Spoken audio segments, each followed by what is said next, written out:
Havia um homem que passou anos calculando o destino final de tudo que existe. Não apenas da Terra, não apenas do Sistema Solar, não apenas da Via Láctea, mas de cada estrela, cada galáxia, cada partícula de matéria no universo inteiro. Ele fez os cálculos, chegou às conclusões, escreveu seus resultados com a precisão fria e absoluta da matemática. E o mundo simplesmente não quis ouvir. Essa é a história de um homem que enxergou o fim antes que qualquer um estivesse disposto a olhar nessa direção. Um homem cujo nome você provavelmente nunca ouviu, mas cujas ideias hoje sustentam algumas das teorias mais fundamentais da cosmologia moderna. Um homem que foi ignorado, ridicularizado e esquecido, mas que, no silêncio do seu trabalho, descobriu algo que nenhum ser humano tinha ousado calcular com tanta seriedade antes dele. Prepare-se, porque esta história não é apenas sobre ciência. É sobre o que acontece quando uma mente vai longe demais para a época em que vive. Para entender o que esse homem viu, você precisa primeiro entender o mundo em que ele nasceu. Um mundo onde o universo, para a maioria das pessoas, inclusive para os maiores cientistas da época, era eterno, imutável. Sempre existiu e sempre existiria.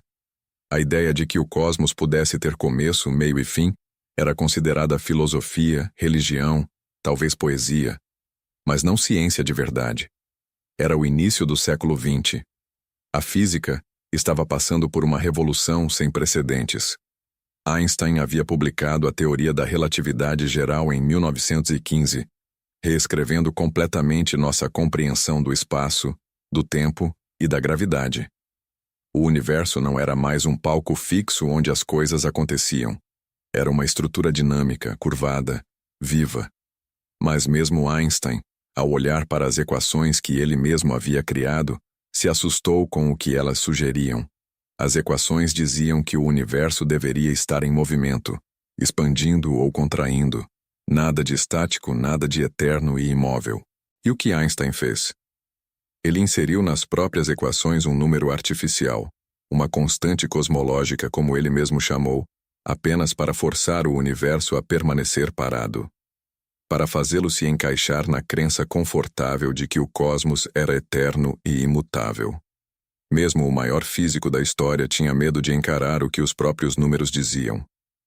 Mas havia um homem que não teve esse medo. E esse homem se chamava Friedrich Wilhelm Nernst. Não, espere. Deixe-me contar essa história do jeito certo.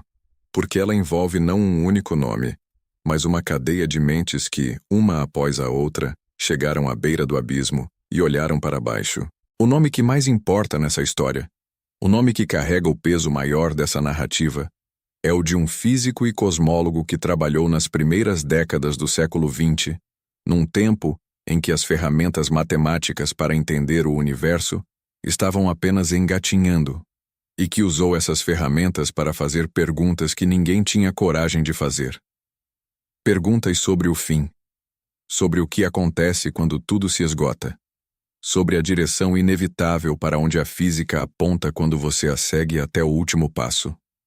Para entender a grandeza e a tragédia do que foi calculado, você precisa entender um conceito. Um conceito que surgiu no século XIX e que mudou a física de maneiras que ainda ecoam até hoje. Esse conceito tem um nome que soa quase poético na sua frieza: entropia. A entropia é, em termos simples, a tendência natural de tudo no universo de se desorganizar, de ir do ordenado para o caótico, do concentrado para o disperso, do quente para o frio. Pense numa xícara de café quente numa mesa fria. O calor flui do café para o ar. Nunca o contrário. Nunca o ar esfria mais enquanto o café fica mais quente espontaneamente. Existe uma direção, uma seta, uma inevitabilidade. Essa é a segunda lei da termodinâmica, e ela é, para muitos físicos, a lei mais profunda, mais universal e mais melancólica de toda a ciência. Porque ela diz que existe uma direção no tempo, que o universo está sempre caminhando de um estado de menor entropia para um estado de maior entropia, que a organização se dissolve, que a energia se dispersa, que a ordem se converte em caos, E se você pegar essa lei e extrapolar? Se você levar o raciocínio até o fim, sem medo, sem conforto, sem a constante cosmológica artificial de Einstein para segurar a mão, o que você encontra? Você encontra o fim. Um fim não de explosão, não de colapso dramático, mas de silêncio, de esfriamento gradual, de uma dispersão tão completa, tão absoluta, que nada mais acontece. Nenhuma estrela, nenhum movimento, nenhuma diferença de temperatura para gerar trabalho, para gerar energia, para gerar vida, para gerar pensamento. O universo chegaria, inevitavelmente, a um estado de equilíbrio total. E equilíbrio total, em termodinâmica, é sinônimo de morte. Esse conceito ganhou um nome que ficou na história da ciência com uma carga quase poética de terror: a morte térmica do universo. A ideia não surgiu do nada. Ela nasceu no século XIX, nas mentes de físicos como Rudolf Clausius, que formulou a segunda lei da termodinâmica, e William Thomson, mais conhecido como Lord Kelvin, que começou a traçar as implicações cósmicas do que Clausius havia descoberto. Em 1852, Thomson publicou um artigo com um título que gelava o sangue: sobre uma tendência universal na natureza, a dissipação da energia mecânica. Era uma sentença de morte para o universo, escrita em linguagem científica sóbria, mas uma sentença de morte ainda assim. E o mundo científico da época se dividiu. Alguns levaram a sério, outros descartaram como especulação filosófica disfarçada de física. A questão ficou suspensa, como uma nuvem sobre o pensamento científico ocidental, durante décadas. Havia algo profundamente perturbador nela, algo que tocava em questões que a ciência normalmente evitava. O começo de tudo, o fim de tudo, o sentido de tudo. Mas o que ninguém imaginava no final do século XIX e no início do século XX era que um homem pegaria essa ideia perturbadora, essa especulação melancólica, e a transformaria em cálculo, em número, em previsão, com uma frieza e uma precisão que tornavam impossível desviar o olhar. Quando falamos do homem que levou essa ideia mais longe do que qualquer um antes, precisamos entender o contexto em que ele trabalhava. A física do início do século XX era um campo de batalha intelectual extraordinário. De um lado, Einstein e a relatividade geral. Do outro, os pioneiros da mecânica quântica, Bohr, Heisenberg, Schrödinger, desbravando o mundo subatômico. E no meio desse turbilhão, havia cosmólogos tentando unir as peças, tentando entender a estrutura maior, o comportamento do universo como um todo. Foi nesse ambiente que surgiu a contribuição de um grupo de pensadores que hoje reconhecemos como os fundadores da cosmologia moderna. E entre eles, havia aqueles que estavam dispostos a seguir os cálculos até onde eles levassem, sem se importar com o desconforto das respostas. Um dos primeiros a fazer isso de maneira rigorosa foi o matemático e físico russo Alexander Friedmann. Em 1922 e 1924, Friedmann publicou soluções para as equações de Einstein que mostravam, matematicamente, que o universo não poderia ser estático. Deveria estar em expansão ou contração. Ele havia encontrado, nas próprias equações de Einstein, a evidência de que o cosmos tinha uma história, um movimento, uma direção. Einstein, a princípio, disse que Friedmann havia cometido um erro matemático. Depois, quando outros verificaram os cálculos e confirmaram que Friedmann estava certo, Einstein recuou e reconheceu que a solução era matematicamente válida, mas continuou defendendo que não descrevia o universo real. Friedmann morreu em 1925 de febre tifoide, com apenas 37 anos, antes de ver sua visão confirmada pelos telescópios. Mas sua matemática permaneceu, e outros pegaram de onde ele havia parado. Em 1927, um padre jesuíta belga chamado Georges Lemaitre chegou de forma independente às mesmas conclusões de Friedmann, e foi além.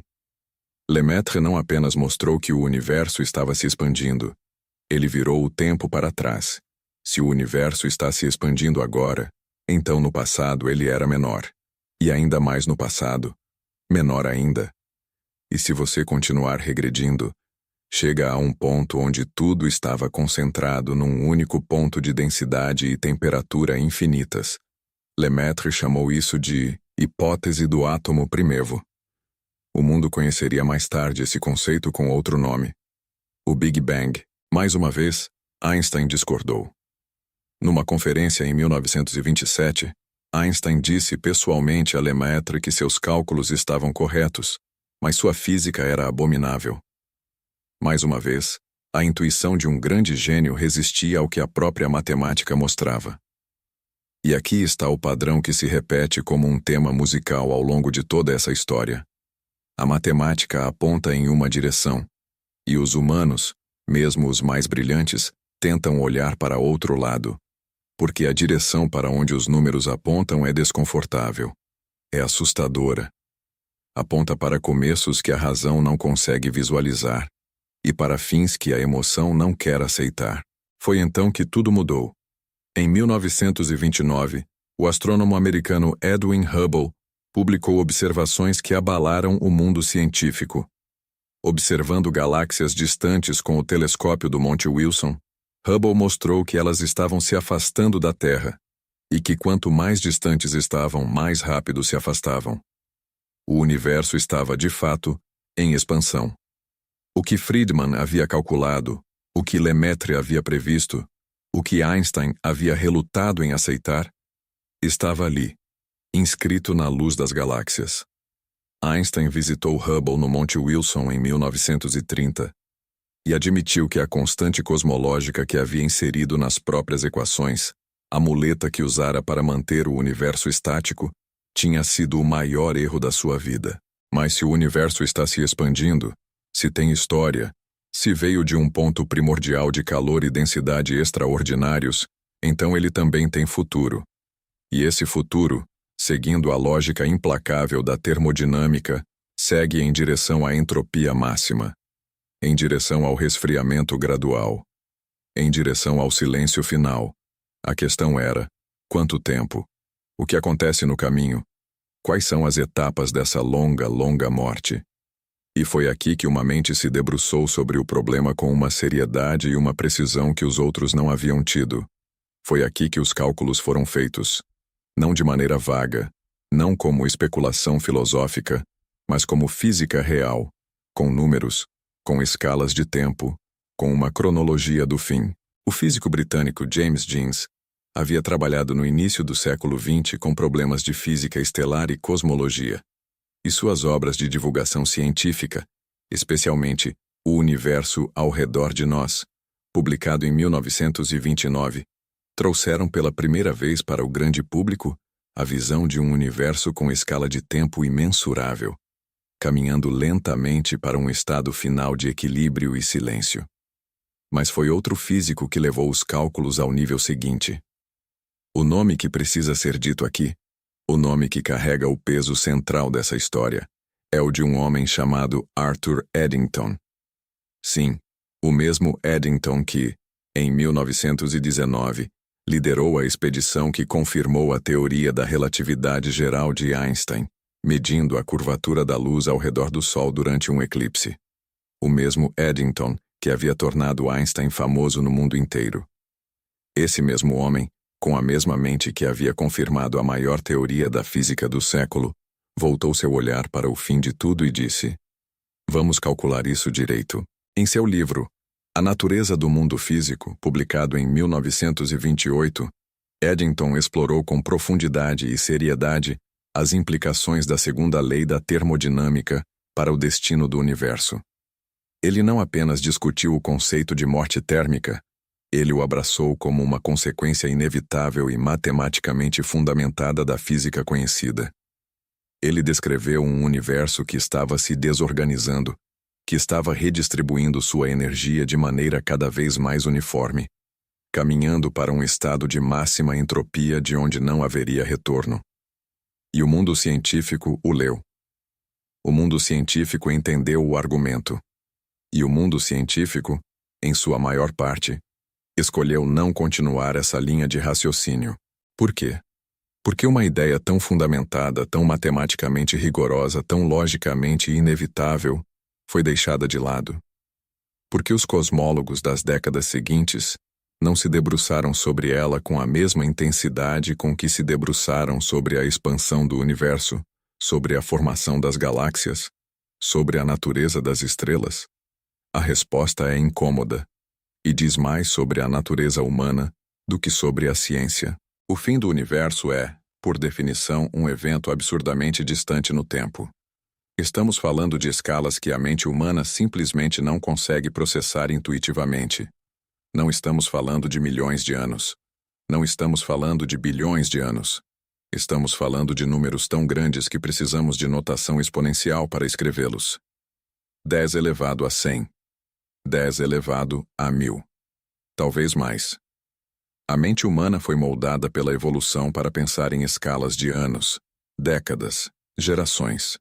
A ideia de um futuro tão remoto que torna a existência atual da galáxia Andrômeda um evento recente não é algo que o cérebro humano consegue sentir de verdade.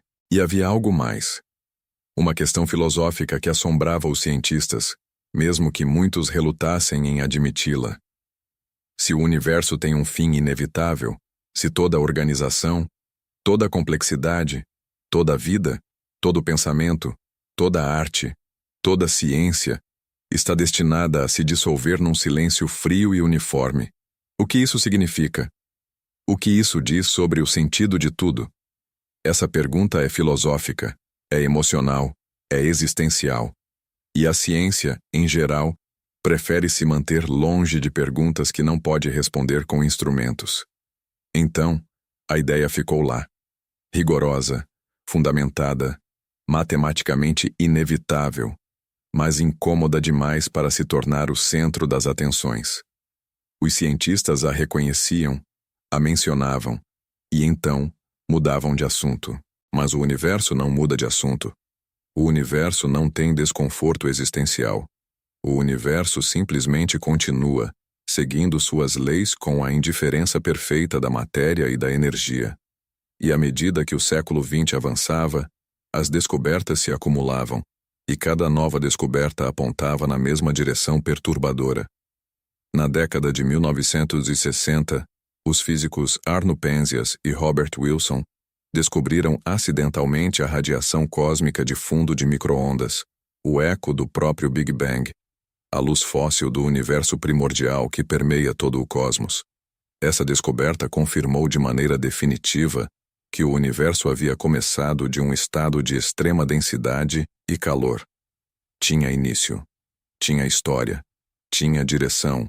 Na década de 1980, o físico americano Freeman Dyson escreveu um artigo histórico chamado Tempo Sem Fim: A Física e a Biologia de uma Eterna Vida Consciente no Universo em Expansão, onde tentou de maneira sistemática mapear o destino físico do universo em escalas de tempo colossais. Dyson foi corajoso o suficiente para olhar de frente para o que os cálculos diziam. Ele descreveu o resfriamento das estrelas, o apagamento gradual de toda a luz, o silêncio que se instala quando não há mais diferença de temperatura para gerar trabalho. Ele fez isso com rigor e com uma melancolia contida que tornava o artigo ao mesmo tempo científico e profundamente humano. E então veio a descoberta que ninguém esperava. A descoberta que mudou tudo o que acreditávamos saber sobre o fim do universo.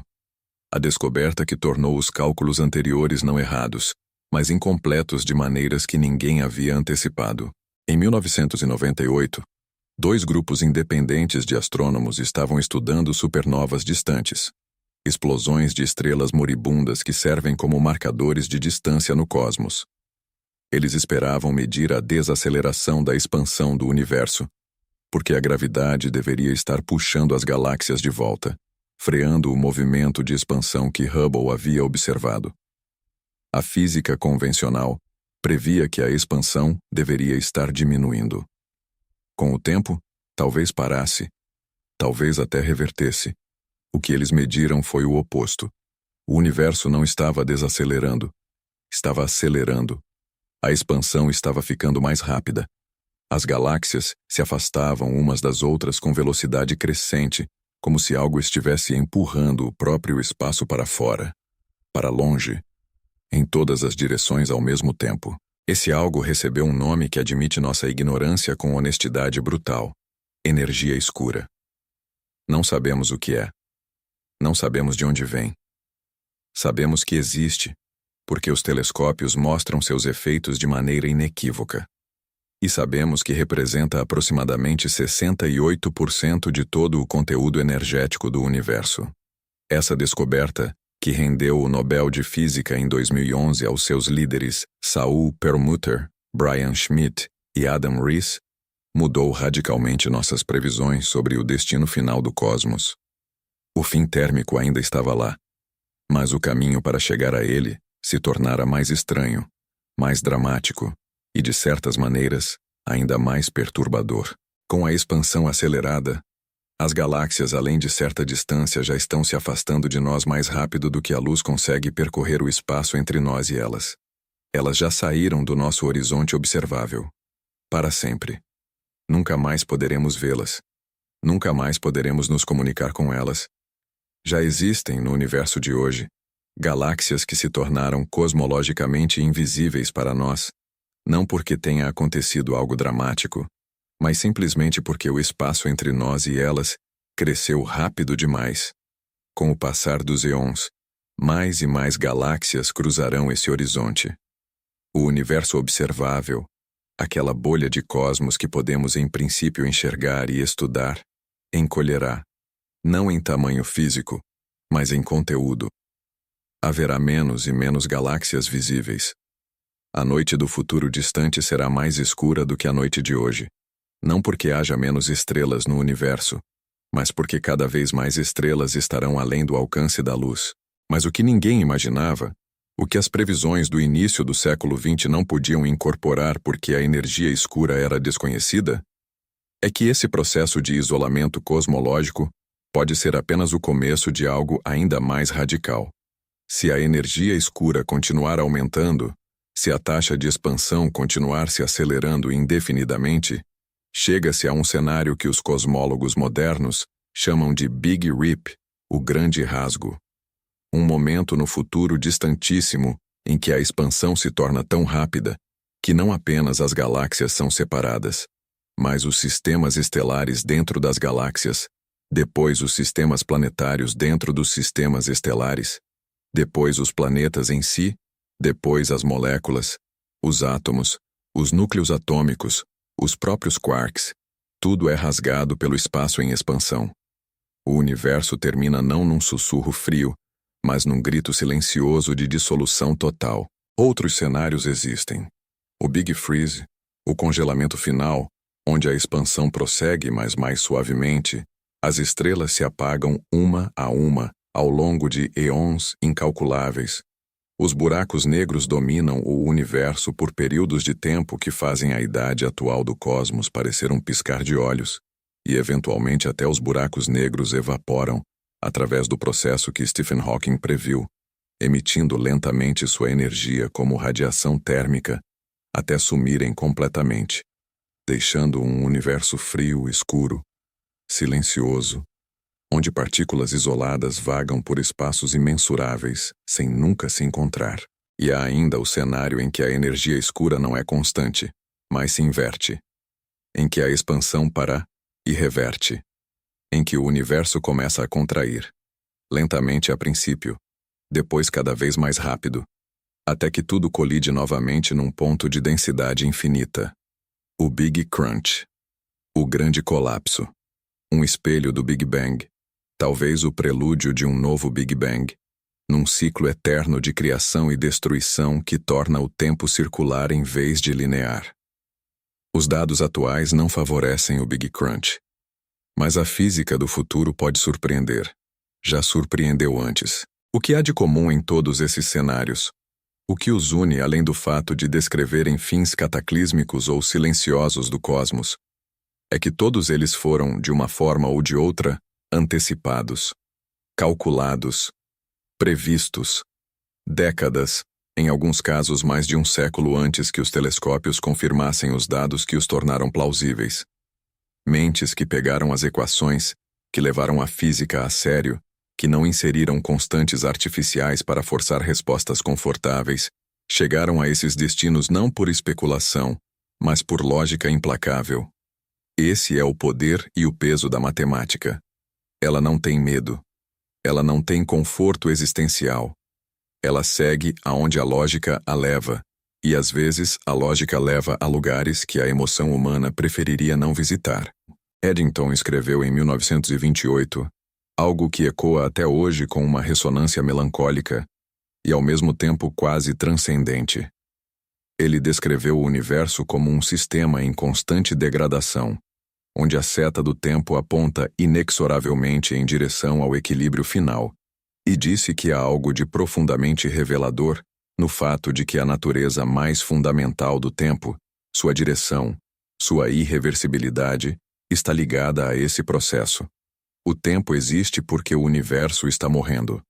A entropia é o mecanismo pelo qual o passado é diferente do futuro.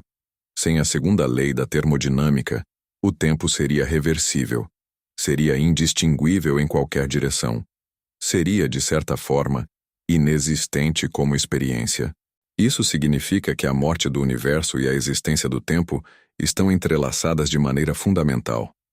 Que o fato de você poder lembrar ontem, mas não amanhã, o fato de que uma xícara quebrada não se remonta sozinha, o fato de que você envelhece em vez de rejuvenescer, tudo isso é, na sua raiz mais profunda, uma expressão do mesmo processo que levará o universo ao silêncio final. Mas há algo mais nessa história. Algo que vai além dos cálculos, além das equações, além dos cenários de fim. Algo que tem a ver com o que significa ser um ser humano consciente num universo que tem prazo de validade.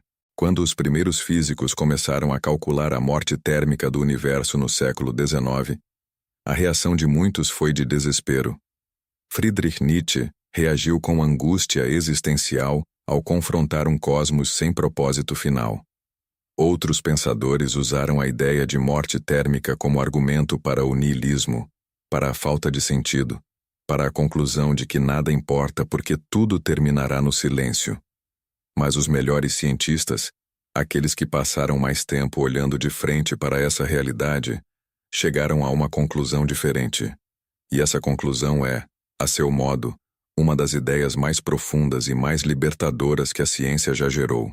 Freeman Dyson, ao escrever sobre o destino físico do universo, disse algo que ficou gravado na história do pensamento científico. Disse que, embora o universo caminhe para o equilíbrio, o fato de que estamos aqui agora, pensando sobre isso, calculando, sentindo, amando, criando, questionando, esse fato é o oposto do equilíbrio. A vida, a consciência, o pensamento, são manifestações de organização local num universo que tende à desorganização. Somos, cada um de nós, uma anomalia termodinâmica. Uma bolsinha temporária de ordem num oceano crescente de caos. E há algo de extraordinário nessa ideia, porque significa que a existência de vida, de consciência, de qualquer ser capaz de fazer perguntas sobre o universo não é garantida pela física. É improvável, frágil, temporária. E é exatamente por isso que é preciosa. Carl Sagan disse uma vez que somos a maneira que o universo tem de se conhecer. Uma frase que ficou famosa porque toca em algo verdadeiro, de um jeito que vai além da ciência. Vai direto para algo que parece importante sem que possamos definir exatamente por quê. Se o universo está caminhando para o silêncio, para um estado onde nada acontece, onde nenhuma diferença de temperatura permite nenhum processo, onde não há luz, não há calor, não há movimento, não há pensamento, então o fato de que agora existe pensamento é ainda mais surpreendente, ainda mais improvável, ainda mais digno de atenção. Os cálculos que foram feitos décadas antes de sermos capazes de confirmá-los, os números que descrevem escalas de tempo colossais demais para imaginar, os cenários de fim que a matemática descreve com frieza, enquanto a emoção humana resiste em contemplá-los. Tudo isso não é uma ode ao niilismo. É, se você conseguir sustentar o olhar, um dos argumentos mais poderosos para a ideia de que o presente momento importa. Não porque seja eterno, mas exatamente porque não é. Hoje, A cosmologia do destino final do universo é um campo ativo de pesquisa. Físicos como Lawrence Krauss, Katie Freese e muitos outros trabalham com seriedade e rigor nas questões que Eddington e seus contemporâneos levantaram e que o mundo preferiu ignorar por décadas. O Nobel de 2011 não foi apenas um reconhecimento de uma descoberta técnica. Foi o mundo científico finalmente se obrigando a olhar de frente para o que os números dizem sobre o futuro do cosmos. E o que os números dizem é que o universo tem uma história, e que essa história tem um arco. Veio de um estado de organização extrema, de um ponto de densidade e calor inimagináveis, e está se movendo em direção a um estado de desorganização máxima, de equilíbrio final, de silêncio. Essa é a segunda lei da termodinâmica aplicada ao cosmos como um todo. Isso é o que a física conhecida, seguida honestamente até o fim, revela. As escalas de tempo são tão colossais que o cérebro humano não consegue realmente processá-las. O Big Freeze, se ocorrer, se daria após um número de anos que tem mais zeros do que átomos no universo observável. O Big Rip, se ocorrer, poderia acontecer em tempo relativamente mais curto, mas ainda em bilhões de anos. O Big Crunch é hoje considerado improvável pelos dados, mas não impossível. O que é certo, ou pelo menos o que a física atual indica com a maior confiança, é que o universo como o conhecemos tem prazo de validade. As estrelas vão se apagar. As galáxias vão se dispersar. Os buracos negros vão evaporar.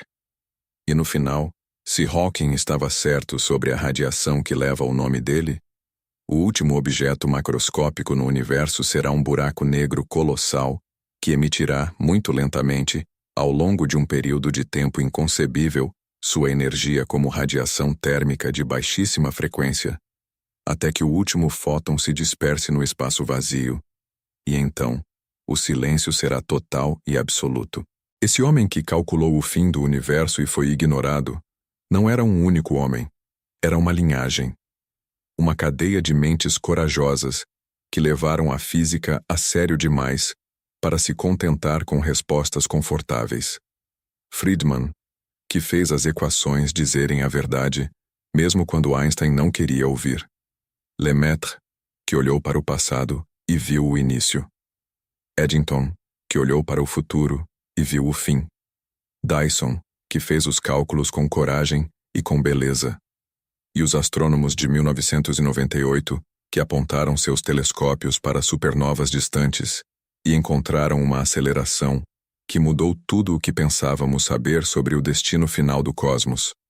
Cada um deles foi, à sua maneira, ignorado. Cada um deles viu algo que a comunidade científica não estava pronta para abraçar. Cada um deles escreveu os números, fez as contas, seguiu a lógica até o fim, e encontrou uma resposta que o mundo preferia não contemplar. E cada um deles, ao ver essa resposta, ao olhar de frente para uma escala de tempo colossal da extinção final de tudo, fez algo inesperado. Continuou trabalhando. Continuou perguntando. Continuou fazendo ciência. Porque a ciência, no fundo, não é sobre respostas tranquilizadoras. É sobre a coragem de fazer as perguntas certas, mesmo quando as respostas são desconfortáveis. É sobre a disposição de seguir os números para onde eles levam, mesmo que levem para o fim de tudo. É sobre entender que conhecer a verdade, mesmo uma verdade fria e melancólica, é melhor do que se confortar com uma ilusão aquecida. E há uma última coisa, uma última ideia que ficou guardada no trabalho desses homens e mulheres que ousaram calcular o fim. Se o universo tem um fim, se tudo caminha para o silêncio, se a ordem se dissolve no caos de maneira inevitável e irreversível, então o fato de que estamos aqui, agora, pensando sobre isso, é o milagre mais improvável de todos. Não no sentido sobrenatural, mas no sentido mais profundo e mais honesto que a palavra pode ter. Somos arranjos temporários de matéria e energia que desenvolveram a capacidade de contemplar a própria impermanência. Somos o universo olhando para si mesmo e entendendo que vai acabar. E nesse entendimento, nessa contemplação, nessa capacidade de fazer a pergunta e suportar a resposta, Há algo que nenhuma equação captura completamente. Há algo que vai além dos números, mas que os números, seguidos com coragem e honestidade até o fim, permitem vislumbrar. Aquele homem que calculou o fim do universo e foi ignorado, não estava pregando o desespero. Estava dizendo: olha como isso é real. Olha como isso é imenso. Olha quanto tempo há, quanto espaço há, quanta história há. E olha onde você está nessa história. Aqui. Agora. Consciente. Capaz de perguntar. E talvez essa seja, no fim das contas, a resposta mais importante de todas.